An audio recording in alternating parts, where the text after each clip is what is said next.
جب میدان جنگ میں کفار سے تمہارا مقابلہ ہو تو ان سے پیٹھ نہ پھیرنا،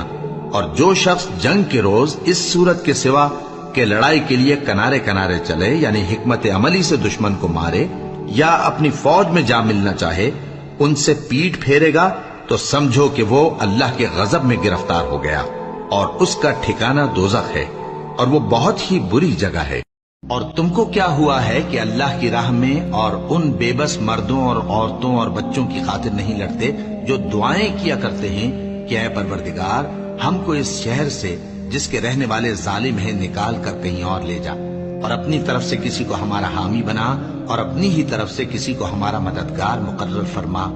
جو مومن ہیں وہ تو اللہ کی راہ میں لڑتے ہیں، اور جو کافر ہیں وہ شیطان کی راہ میں لڑتے ہیں، سو تم شیطان کے مددگاروں سے لڑو اور ڈرو مت، کیونکہ شیطان کا داؤ کمزور ہوتا ہے۔